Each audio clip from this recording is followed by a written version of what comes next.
was 6 years old, I wondered what my purpose was in life. I was six. And when I started first grade, I knew exactly what I wanted to do. I wanted to lead something one day. You see, I loved the way my first grade teacher led her class. She made everybody feel special. She gave everyone a response opportunity, and she made sure that we all knew how to read and write. 12 years later, I joined the Army. So you see, my dad was in the Army for 27 years. I was a dad girl, and I wanted to be just like him. And my very first day of basic training, I was placed in a leadership role. We had to put together 40 wardrobes, and the drill sergeant said we had 8 hours to do so, and then we would get the rest of our gear. So I said, ladies, we can get this done in less than 3, 4 hours. Who's good with reading directions? One lady said, oh, I can just look at the directions and tell you where everything goes. I said, okay, we need 3 more just like her. So the tall girls held up the sides of the wardrobes, and the small girls like me, we did the nuts and the bolts. So the drill sergeant came back around chow time 3.5 hours later and saw that we'd finished the task. And he said, ladies, and we said, yes, drill sergeant. And he says, how did you finish so fast? So one lady stood up and said, Baby Mosesley gave us roles and responsibilities based upon our strengths. You see, I was the youngest person in basic training right out of high school. But I knew better. I stood up and said, oh no, Baby Mosley's not going to take credit for something that the team did together. See, even at 18, I knew not to take credit for something like that. I am Her Excellency Dr. Theresa Ann Mosesley, a United Nations Peace Ambassador, U.S. Army veteran, retired educator after 28 years of service, owner of TAM Creating Ambassadors of Peace, 24-time best-selling author, 4-time international best-selling author. They call me the Peacemaker, and I am a transformational leader. Over my years working in the military and in education, I learned that there's some essential soft skills for effective leadership, that everyone needs to lead with grace. And I'm here today to share a few of them with you. It's so important to have communication, collaboration, integrity, accountability, organization, emotional intelligence. But I'm just going to focus on a few today. And let's start with communication. See, communication is not just talking back and forth. It's active listening. It's listening with your eyes as well as your ears. And listen for clarity. Sometimes people like to listen to say, okay, how am I going to come back? What am I going to say next? But you need to listen for clarity to make sure that all voices are also heard at the table. You have to have systems and structures in place for collaboration and communication to take place. See, as a high school principal, we already had system and structures. We had collaborative planning where teams would get together, develop lesson plans. We had parent-teacher meetings, parent-student meetings to talk about the progress of the student.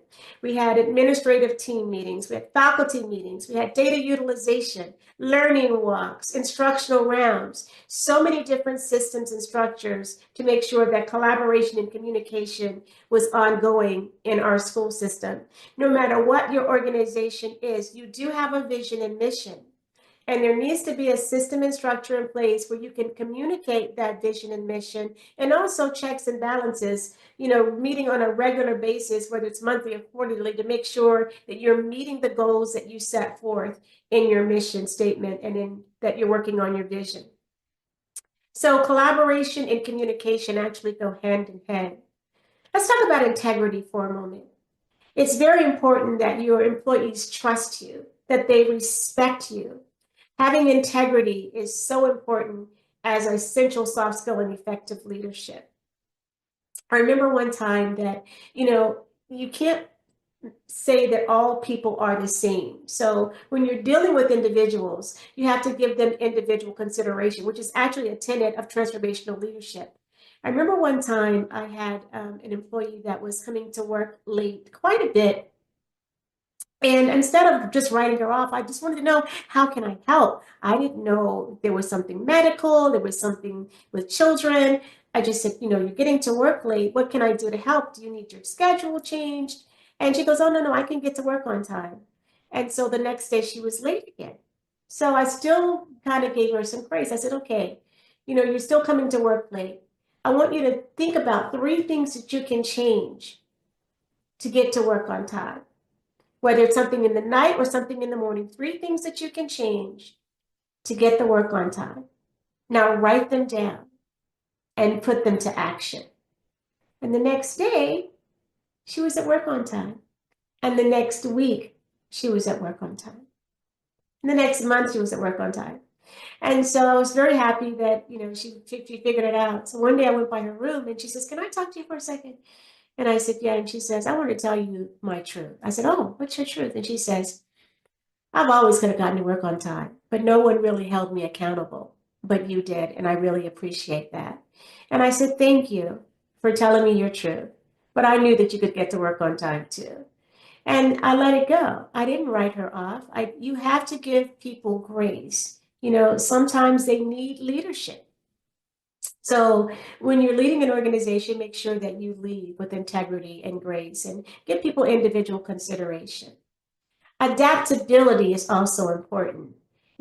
Sometimes change happens and we have to adjust to that change. And sometimes there are problems that need to be figured out. And in order to get those problems solved, you have to be adaptable and ready for change. I remember one time that my teachers had a problem with the amount of time they had to score benchmarks. And so they only had an hour and a half planning, and they said, Dr. Mosesley, we really don't have enough time to score these benchmarks, but we have to score them and then analyze the data. I said, "Okay, so how much time do you need?" And they said, "Well, we need about 3 days." And I said, "Okay, we can make that happen." "Well, how are you going to make that happen?" I said, "How many students do you have?" I said, "About 210 in each content area." And I said, "Okay, for math, let me take your kids for 3 days in the auditorium. And so I have all of your kids. You can score the benchmarks one day. You can analyze the data and share the data." "What?" I said, "Yeah." I said, "What about behavior?" I said, "I won't have a behavior problem. Tell them to bring materials, bring pen, paper, bring pencil. I'll take attendance. I think it's about 6 classes per mod. I'll line up the attendance sheets. I'll make sure attendance get to the attendance secretary. I'll have bathroom passes, so if anybody wants to go, they don't have to interrupt me. And I'll teach them how to write 5-paragraph essays and make it something that's interesting to them, right?" So that's what I did for 3 days. I taught them how to write a 5-paragraph essay, and we were comparing and contrasting things that happen in the world in terms of violence, which was my platform, by the way, making sure this world is a more peaceful place. And it was a really good experience for the students. I didn't have any behavior problems. They got the benchmark scored. And then the next quarter, they were able to figure it out on their own, using their own creativity to get the benchmark scored without me. So I gave them individual consideration. I gave them my intellectual influence on them, and it worked out. So make sure that if there's a problem that needs to be solved, and problem solving is also a soft skill, that you're creative and that you listen and model for your employees. You see, they took my creativity and made their own creative thing to do to get the benchmark score. So these things are very important. Effective soft skills, the essential soft skills for effective leadership. I wrote this book and I talked about adaptability. I talked about integrity, organization, time management, emotional intelligence. I need to talk about emotional intelligence just for a minute. It's one thing to know who you are and what your biases are and how you feel about specific things. But it's also important that you understand the feelings of the people in your organization, understanding that what you say and how it will make them feel. And also, if they're going through something, be able to relate to what they're going through, be able to give them some compassion and empathy. So keeping your emotions in check are so important in running an organization. The last thing I want to talk about is just the overall essence of leadership. I believe that the key to world peace lies within leadership. I believe that if everybody understands that they're here with a divine assignment, it's already in them. They have a gift that they can use and they can share it with the world, right? I knew a long time ago that my gift was my voice, My passion was serving others, and my purpose is to make this world a more peaceful place. So I need to use my voice to make a difference in the world, to send messages of love, peace, and hope. And here's what I learned. It's an Ikigai philosophy around purpose. If there's something that the world needs and you're really good at it, then with me, that's leadership. Then that's your mission in life. And if you really love to do something that you could do it every day, then that's your passion.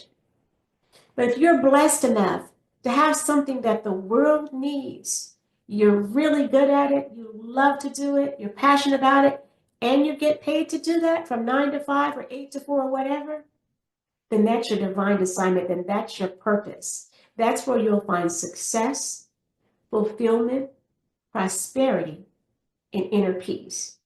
Now let's think about that in terms of leadership. If a leader is leading an organization and using the essential soft skills for effective leadership, that climate is going to be peaceful. That climate is going to be safe, and that climate is going to thrive. But if you're in an organization where the leadership the leaders do not lead with grace, and they lead with fear, and they lead by, a top down, it's me, it's what I say, it's what I do, and not what you say and what you do, you're going to have problems within the organization. There's going to be some depression. There's going to be some anxiety. Am I going to be fired? What's going to happen to me? This leadership style is not aligned with a leadership style that leads to a peaceful climate.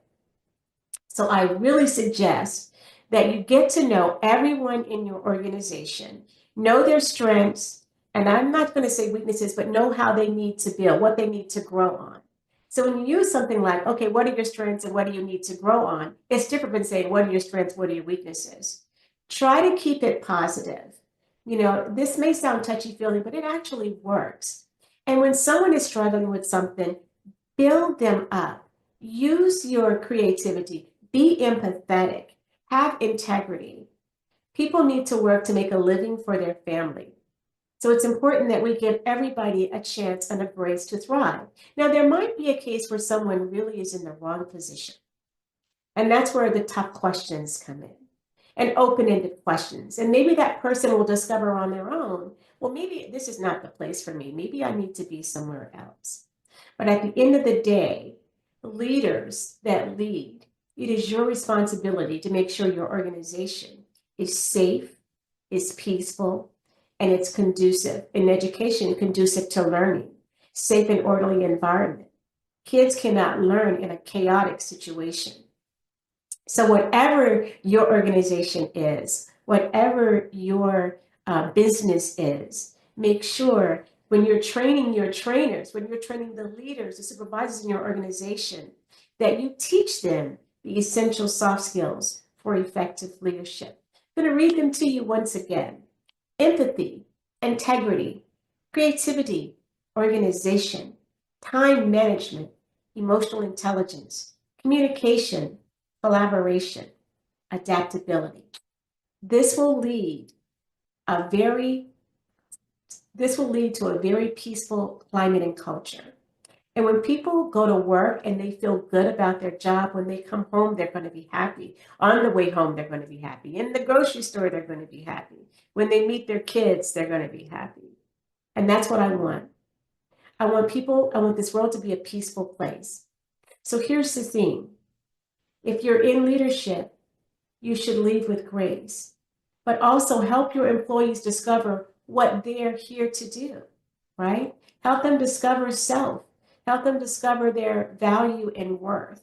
And you can do that by making sure you give them measurable goals, things that they can do that you know that they can achieve. And then give them goals that will reach them beyond what they're doing. Then they really feel good about themselves. You see, I think that if you live in your purpose, you will be successful, fulfilled, prosperous, and have inner peace. And if you're a leader in an organization, it's your responsibility to make sure that there's peace within that organization. That peace will lead within your organization, within the community, within schools if they're in your area. I am Her Excellency, Dr. Theresa Ann Mosesley. You can reach me on all social media sites. My website is creatingambassadorsofpeace.com, and it links to all of my social media sites. If you're looking for training on effective leadership, you need to contact me. There's a form you can fill out on my website that has all of the information that you need. I want to leave you with my personal quote. Life is but a short road to our ultimate destiny.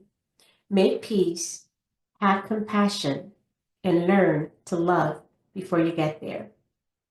Live your best life. Be who you are meant to be on this earth. Use your gift, your passion, and purpose to make this world a better place. And if you're a leader in an organization, always lead with grace, peace, and blessings to you all.